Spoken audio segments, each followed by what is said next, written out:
Desperté y vi un mensaje en el espejo del baño. Mamá, nos mudamos. No nos busques. Estaba sola en la casa. Se llevaron todo y desaparecieron. Me senté en el suelo de la sala vacía y lloré. Entonces, después yo. Pero antes de continuar, verifica si ya te has suscrito al canal, deja un like y dime en los comentarios desde dónde estás viendo mi historia, me encantaría saber hasta dónde ha llegado. Desperté esa mañana con una sensación pesada en el pecho, como si algo invisible me aplastara desde dentro, como si la casa que me acogía desde hacía tantos años se hubiera vaciado de alma.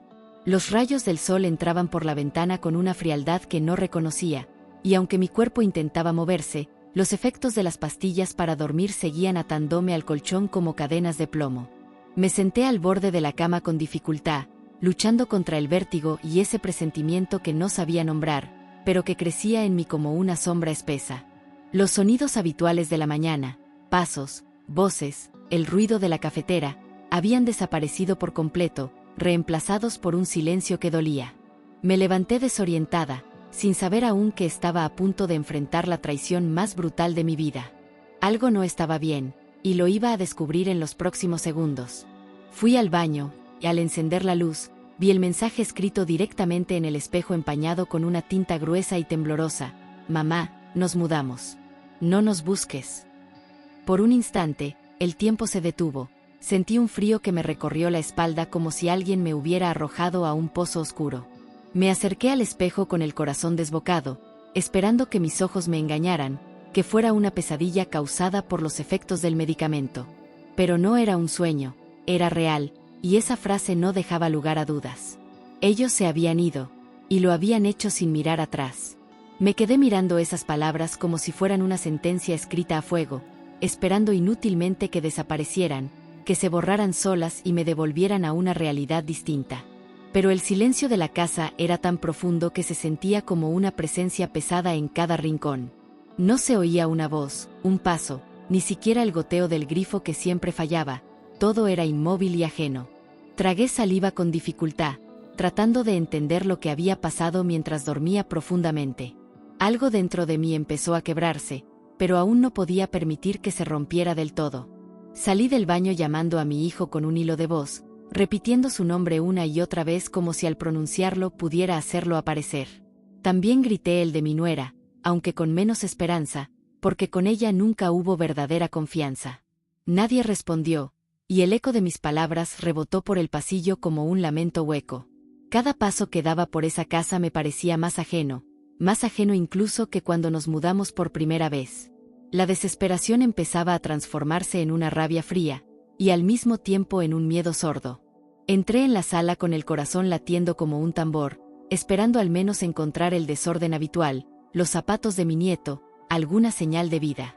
Pero lo que vi me paralizó por completo. No había sofá, no había mesa, no había sillas, no quedaba absolutamente nada. El espacio estaba desnudo, con marcas en el suelo donde antes estaban los muebles, como cicatrices de una herida recién abierta. Allí comprendí que esto no había sido una mudanza improvisada ni una decisión impulsiva, sino algo planeado con frialdad. Fui hasta la cocina tambaleando como si estuviera borracha, aún con la esperanza de encontrar un vaso, un plato, un indicio de que todo no era tan grave. Pero al abrir la puerta, el impacto fue aún más brutal. Se habían llevado el refrigerador, la estufa, los utensilios, incluso los alimentos. Ni una taza de café quedó, ni una cuchara. Todo había desaparecido, como si yo nunca hubiera vivido ahí. Me apoyé en el marco de la puerta, sintiendo que las piernas me fallaban. Me habían vaciado la casa, pero también el alma. Corrí a mi habitación con el corazón a punto de estallar, esperando que al menos mis cosas estuvieran intactas, que no hubieran cruzado ese límite. Pero cuando abrí la puerta, el dolor fue indescriptible. Los cajones estaban abiertos y vacíos, el ropero desmantelado, mis colchas favoritas ya no estaban. Se habían llevado hasta la cómoda de mi madre, esa que guardé toda la vida con tanto cuidado. Miré alrededor como si esperara encontrar una explicación colgando del techo, pero todo era ausencia. En ese momento entendí que me habían despojado de todo. Me dejé caer en el suelo de la sala vacía, donde antes me sentaba a ver televisión con mi nieto, y lloré como no lloraba desde que murió mi madre. El llanto no era solo de tristeza, sino de humillación, de impotencia, de una traición que no sabía cómo procesar. Me temblaba todo el cuerpo, y cada sollozo salía de lo más profundo de mi ser. ¿Cómo había llegado a ese punto? ¿En qué momento mi propio hijo se convirtió en alguien capaz de hacerme esto? Nada tenía sentido, solo dolor.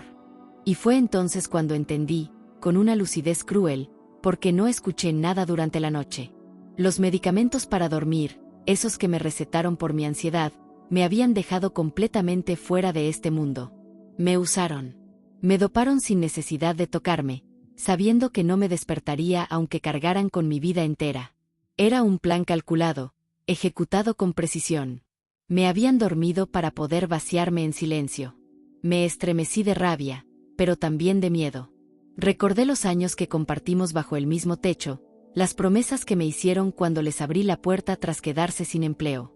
«Vamos a cuidarnos entre todos», me dijo mi hijo una vez, abrazándome. Y yo creí en él, como creen las madres que aman sin medida. Pero esa noche, mientras yo dormía confiada, ellos me borraron de sus vidas. Todo lo que construimos juntos fue arrastrado por una camioneta que yo misma ayudé a pagar. Esa fue la verdad que más dolió. Después de un rato largo en el suelo, entre lágrimas secas y la respiración cortada, me obligué a levantarme. No podía quedarme ahí tirada como si no valiera nada. Me aferré al borde de la pared y me puse de pie con la misma fuerza que usé para criar sola a mi hijo.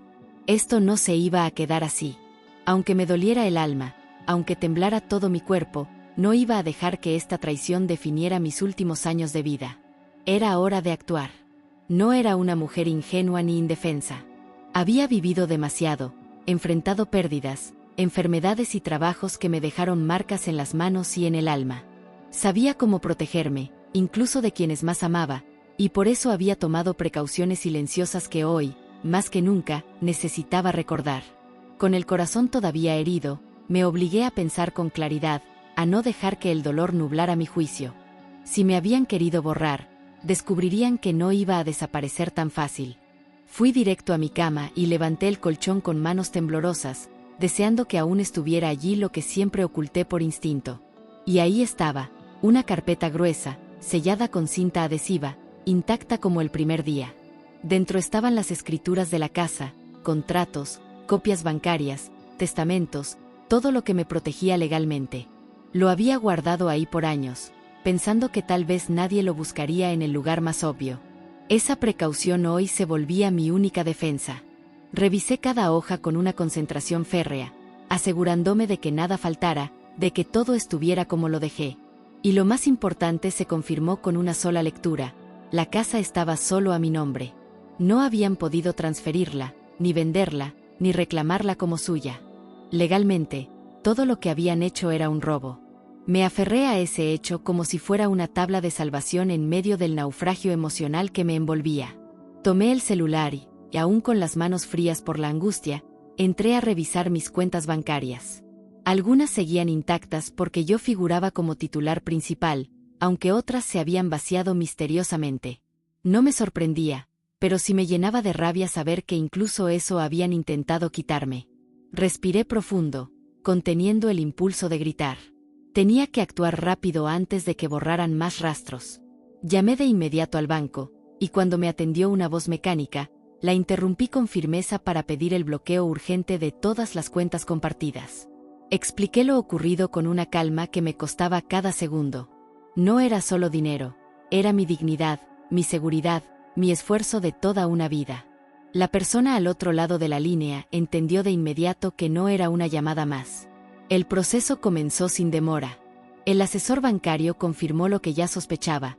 Habían movimientos inusuales durante la madrugada, extracciones, transferencias a cuentas nuevas, todo documentado. Eran pruebas claras, legales, irrefutables. Esos registros demostrarían que no fue una confusión, ni un error familiar, sino una acción deliberada. A pesar del dolor, sentí una chispa de alivio al saber que la ley podía estar de mi lado. Aún no estaba derrotada. Contacté a un abogado de confianza, un hombre serio y reservado que conocí cuando arreglé mis papeles de pensión. Le conté todo, desde el mensaje en el espejo hasta los documentos escondidos bajo el colchón. Escuchó sin interrumpirme, sin juzgarme, y cuando terminé, Solo me dijo: esto se puede resolver. Pero hay que actuar ya. Su seguridad me dio fuerza. Era el primer paso concreto en medio del caos. Juntos, preparamos la denuncia formal por apropiación indebida y abandono, enumerando cada objeto que reconocía como robado. Desde los muebles hasta los electrodomésticos, pasando por documentos personales, ropa y objetos de valor emocional. No se trataba solo de lo material, se trataba de justicia. Cada palabra que escribíamos en ese documento era una forma de recuperar mi historia, de demostrar que no me dejaría pisotear. Solicitamos también una orden de localización para rastrear el destino de mis bienes, con la esperanza de que nada hubiera sido vendido aún. El abogado explicó que, si actuábamos rápido, podríamos recuperar casi todo. La idea de ver nuevamente mis cosas me provocaba una mezcla de esperanza y temor. ¿Y si no aparecían? ¿Y si los encontraba y ellos me negaban el acceso? Las preguntas dolían, pero necesitaba respuestas. Pasé esa noche en casa de una amiga de la infancia, una mujer que me recibió con una manta, una sopa caliente y un silencio respetuoso. No tenía ropa, ni fotos, ni una almohada propia, pero esa casa me ofreció algo que no sentía desde hacía días: un lugar seguro. Dormí poco, pero al menos dormí sin miedo. Y al despertar, supe con claridad que no me detendría hasta recuperar cada pedazo de lo que me quitaron. 2 días después, la policía localizó a mi hijo y a mi nuera en un apartamento alquilado en las afueras de la ciudad, registrado a nombre de un tercero, pero pagado desde una de mis cuentas. Vivían cómodamente, como si nada hubiera pasado, rodeados de mis muebles, usando mis cosas. Cuando me lo dijeron, sentí una mezcla de furia y decepción tan intensa que me costó respirar. Era como si hubieran reconstruido su vida sobre las ruinas de la mía. No lo pensé 2 veces, exigí ir con ellos. Fui con los agentes y mi abogado hasta el lugar. El edificio era nuevo, moderno, con portero automático y cámaras, todo pagado con mi dinero. Cuando abrieron la puerta, su sorpresa fue evidente. Mi hijo tenía la cara pálida, como si hubiera visto un fantasma, mientras mi nuera intentó esconderse detrás de una cortina. Yo no dije nada al principio. Solo observé cada rincón, reconociendo mis cosas una por una, como si cada objeto me devolviera una puñalada. Mi hijo intentó justificarse con una voz temblorosa, diciendo que no tenía opción, que estaban desesperados, que lo hizo por el bien de la familia. Yo lo miré con una calma que solo da el dolor sostenido, sin levantar la voz, pero con una firmeza que no había usado jamás con él. Sabía que cualquier palabra suave sería una excusa más para que siguieran destruyéndome. No era el momento de hablar como madre, sino como mujer traicionada. Y lo hice. Les recordé que me habían traicionado mientras dormía, que usaron mi enfermedad y mi confianza como armas. Que robarme no fue solo quitarme cosas, sino arrancarme la seguridad que con tanto esfuerzo había construido. Mi hijo bajó la mirada, incapaz de sostener la verdad. Mi nuera apenas respiraba. Los policías escuchaban en silencio, sin intervenir. Mi abogado tomaba nota de todo, sabiendo que cada palabra mía podía pesar en el proceso legal. La policía comenzó a inventariar cada mueble, electrodoméstico, objeto de valor que reconocí como mío. Era un desfile de pruebas vivas: la licuadora que compré hace años, las sábanas bordadas por mi madre, el televisor que pagué en 12 cuotas. Cada cosa que mencionaba era verificada, fotografiada y registrada. Ellos no decían nada. Y aunque yo tenía el corazón desgarrado, sentía que por fin estaba recuperando un poco de justicia. Mi nuera rompió en llanto cuando vio a los oficiales tocar su ropa y revisar los cajones. Decía que estaban desesperados, que no sabían qué hacer sin mi apoyo, que todo había sido un error, un momento de debilidad. Pero yo no me dejé engañar por sus lágrimas. Era muy tarde para disculpas vacías. No se roba una vida por error. El llanto no borra la intención con la que me vaciaron entera. El juez autorizó la restitución inmediata de todos mis bienes, ordenando que se hiciera bajo supervisión legal. La resolución llegó rápido, como una bendición inesperada después de días de angustia. No salté de alegría, no lloré de alivio, solo asentí con la cabeza, agradeciendo en silencio que al menos una parte del sistema funcionara. Iban a devolverme lo que era mío, pieza por pieza, aunque nada podría devolverme la confianza perdida. Era un comienzo. Días después, vi un camión de mudanza llegar a mi casa, esta vez no para vaciarla, sino para devolverle el alma. Uno a uno, mis muebles fueron entrando nuevamente por la puerta, reconociendo su lugar como si nunca hubieran salido. Ver mi sillón, mis fotografías, mi lámpara de lectura volver al espacio donde siempre pertenecieron fue agridulce. Era un alivio, sí, pero también una herida que se reabría. Lo que dolía no era la pérdida, sino el origen de esa pérdida. Cambié las cerraduras esa misma tarde, sin esperar un día más. No podía permitir que volvieran a entrar, que pensaran que aún tenían algún derecho sobre mi espacio. Mandé cortar las copias de llaves, instalé cámaras y dejé todo cerrado con doble seguridad. Ya no me importaba parecer exagerada. Aprendí de la forma más cruel que la confianza: cuando se rompe, no se repara con disculpas. Se protege con actos. Mi hijo empezó a llamarme pocos días después, primero con mensajes, luego con insistencia. Pedía perdón, decía que estaba arrepentido, que necesitaba ayuda económica urgente. Escuchaba sus palabras sin responder, dejando que su voz rebotara en la grabadora sin llegar a tocarme. Cada llamada me desgarraba un poco, porque no se deja de ser madre. Pero también sabía que seguir ayudándolo era abrir la puerta a que volviera a destruirme. Escuché todo en silencio antes de responder. No quise gritar ni reclamar, porque entendí que eso no cambiaría nada. Ya no me movía la rabia, sino una claridad dolorosa. Esa puerta que él cerró con violencia no podía abrirse con palabras vacías. Le respondí con calma, midiendo cada sílaba, para que entendiera que esta vez hablaba una mujer que había tocado fondo y se había levantado sola. No le debía nada más.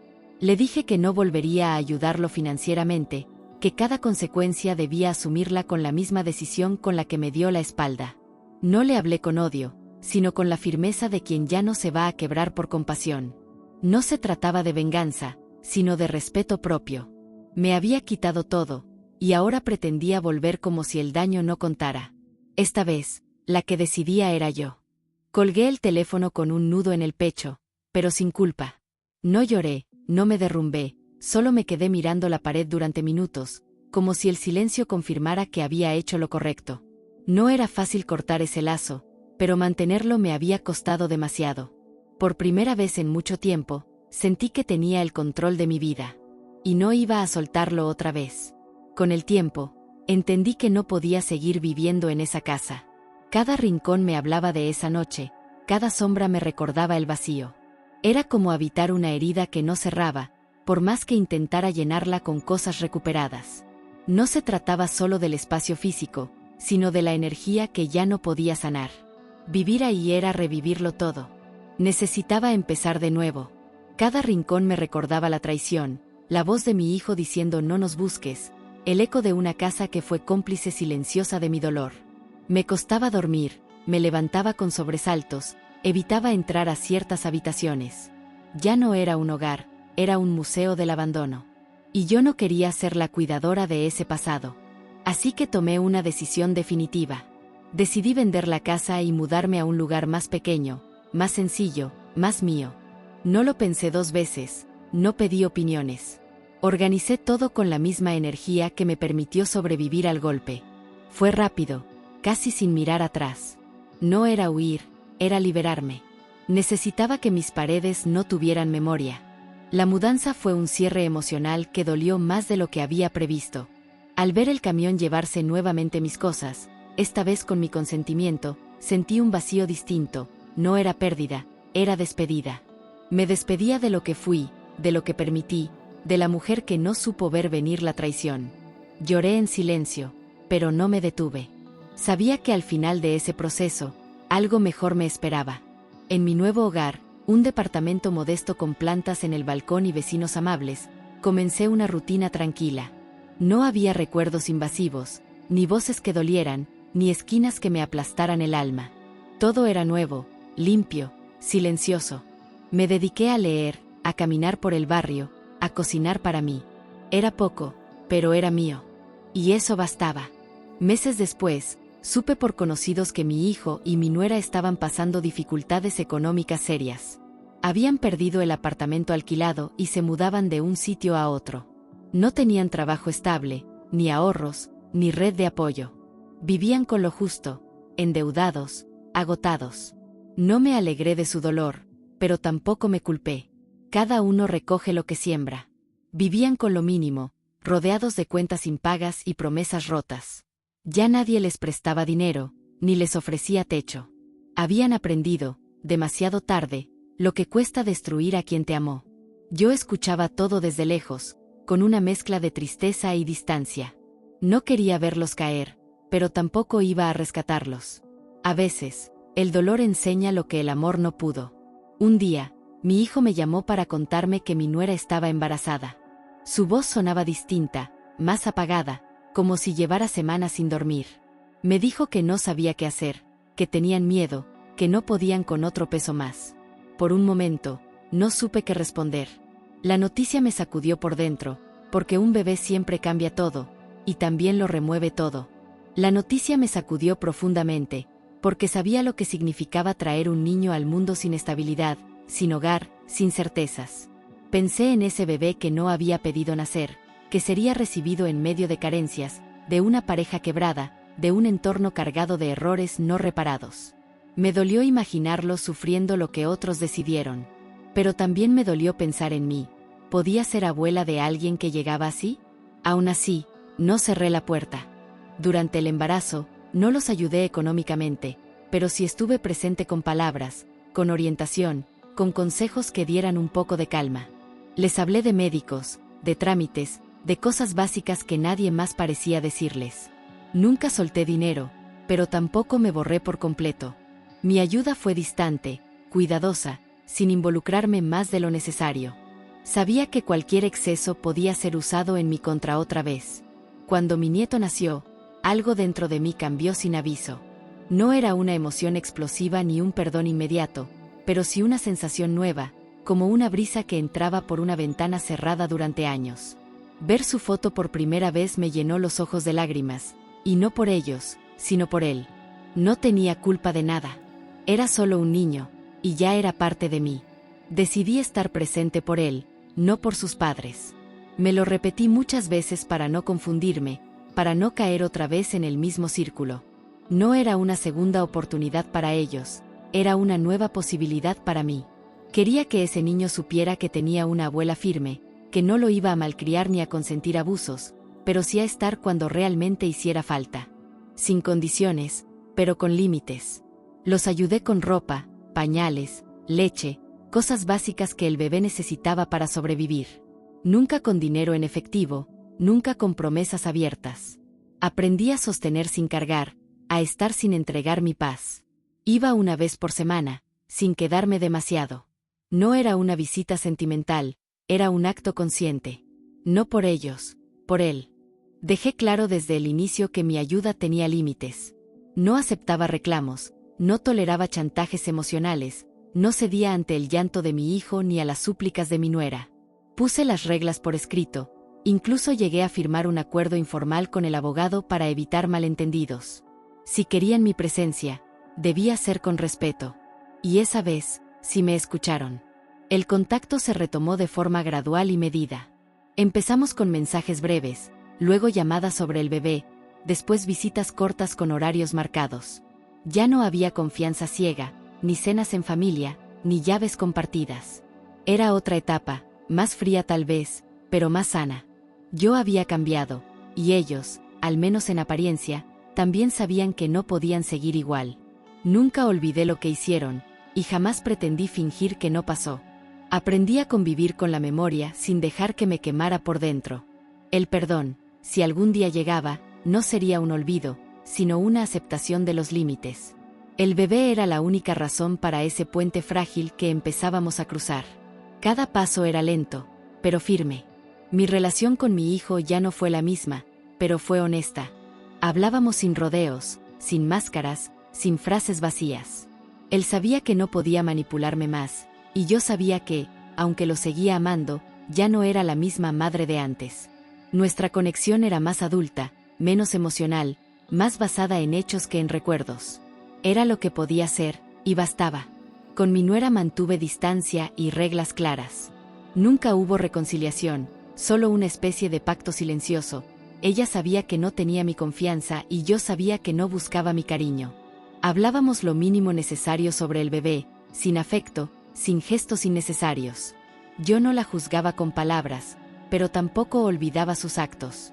Entre nosotras solo quedaba una verdad: ella cruzó una línea que no se puede desandar. Aprendieron que no podían volver a abusar de mí. Mis límites no eran negociables, mis decisiones no se discutían, y mi ayuda no venía con la culpa que antes me doblaba. Me respetaban por necesidad, pero también porque vieron que ya no era la misma. No toleraba engaños, ni excusas, ni lágrimas fingidas. Habían perdido el privilegio de mi entrega ciega, y lo sabían. Yo aprendí a ayudar sin sacrificarme. Entendí que amor no significa dar hasta vaciarse, ni estar disponible para quien solo aparece cuando necesita algo. Aprendí a decir no sin explicaciones, a proteger mi paz como lo más valioso que tengo. Dar desde la firmeza me hizo más fuerte, y estar presente sin dejarme romper me enseñó lo que nadie me enseñó de joven. Nunca es tarde para aprender a cuidarse. Mi nieto se convirtió en un nuevo motivo para seguir adelante. Verlo crecer, escucharlo balbucear mi nombre, sentir sus manitas aferrarse a las mías, me devolvía algo que pensé perdido.